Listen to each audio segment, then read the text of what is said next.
Tout pour investir. En portefeuille. Bonjour cher Dorian.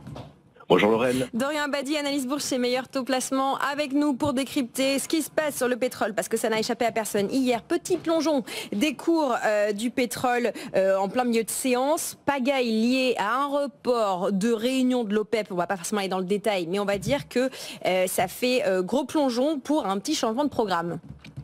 Absolument. Donc on a véritablement une évolution en dents de scie. Alors je vais surtout vous parler d'ailleurs du Brent, qui est le pétrole de la mer du Nord, qui sert de référence au niveau mondial. Depuis le début de l'année, on a une baisse environ de 6% sur son cours. Alors son prix effectivement a évolué en dents de scie en 2023, avec un pic au-dessus des $95 le baril en septembre. Et depuis cette date, il baisse, se situe ce matin autour des $81. Vous l'évoquiez à l'instant. Il y a eu ce psychodrame au niveau du cartel pétrolier de l'OPEP+, dont les leaders sont l'Arabie Saoudite et la Russie. Alors, sans trop rentrer dans les détails, effectivement, on ne sait pas exactement pourquoi cette réunion qui était prévue à Vienne dimanche a été reportée. Les bruits de couloir évoquent des divisions entre les deux leaders, saoudiens et russes, mais ça nous renvoie plus largement à un bras de fer qui a été régulièrement évoqué ces dernières années, parce que vous savez que le cartel, à plusieurs reprises, a baissé ses quotas de production pour faire remonter le cours de l'or noir, sans toujours y arriver d'ailleurs. Donc ce bras de fer est véritablement important, parce que quand on parle du pétrole, en fait, on est toujours un petit peu à la croisée entre l'économie et la géopolitique. Et donc, en l'occurrence, les Saoudiens, eux, ne sont pas du tout satisfaits du prix actuel du baril autour de $80, parce que, tout simplement, ils ne font pas d'argent à $80 le baril, et ils ont d'énormes besoins de financement, d'une part pour diversifier leur économie, d'autre part pour investir massivement dans les infrastructures.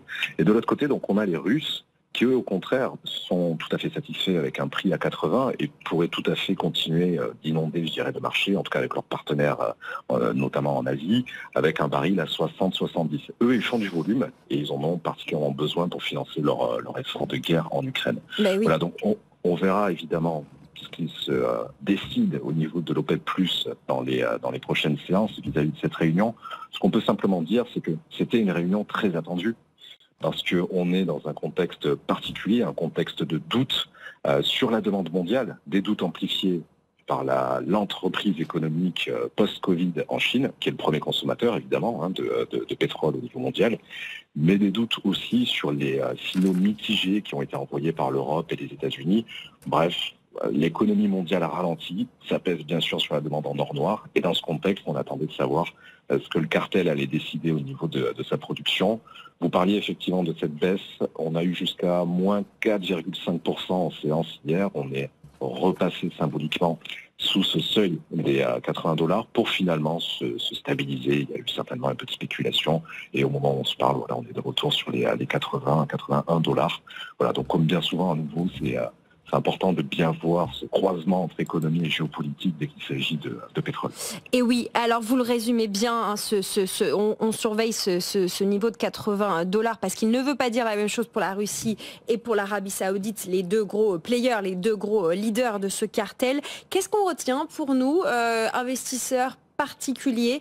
Qu'est-ce qu'on regarde? Est-ce que c'est le moment d'acheter du pétrole, et si oui, comment on fait?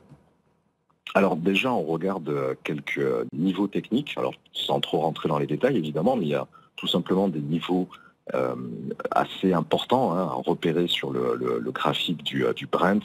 Actuellement, effectivement, on est sur les $80, c'est un niveau important. En dessous de ce niveau-là, on a surtout deux supports importants qui pourraient servir justement à acheter le baril, on verra comment, si on table sur un rebond, à savoir les 77,50 $ le baril et les 72. 72, c'est d'ailleurs à peu de choses près le point bas qui a été atteint par le baril cette année.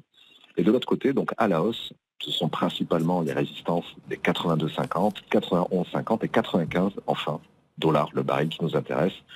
95, évidemment, c'est un peu le dernier niveau avant le symbole des $100 qui n'a pas été testé, ou en tout cas pas réellement testé, depuis le second semestre 2022. On l'a frôlé il y a quelques semaines, mais on ne l'a jamais réellement atteint en 2023. Alors, est-ce qu'il faut acheter le pétrole?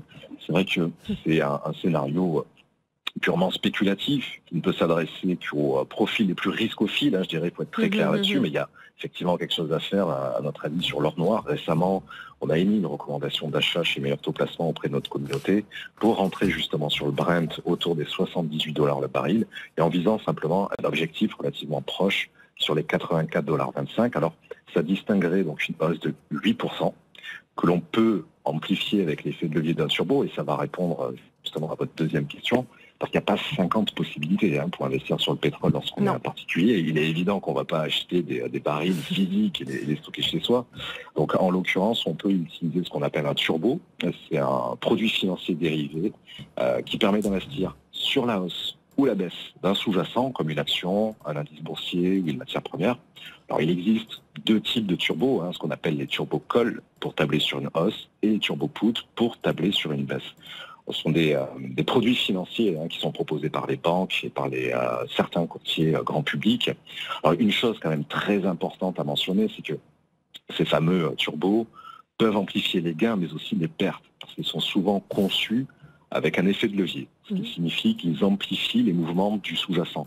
Si on prend un exemple tout simple, avec un effet de levier de 2 par exemple, on va multiplier par 2 le potentiel de gain, mais aussi celui de perte. Donc bien sûr, ce sont des produits à manier avec une grande précaution, ils ne s'adressent pas à tous les profils d'investisseurs, il faut être très clair là-dessus, mais seulement à ceux qui ont une appétence pour le risque. Et le dernier appel, je dirais de bon sens, c'est qu'on investit sur ce type de produits financiers qu'avec une petite fraction de son capital lorsqu'on est un investisseur riscophile. Merci beaucoup Dorian Abadi pour ce topo sur le pétrole, les dernières évolutions, les niveaux techniques à surveiller. Et puis vous l'avez entendu, est-ce qu'on peut acheter le pétrole et si oui, comment? Merci beaucoup.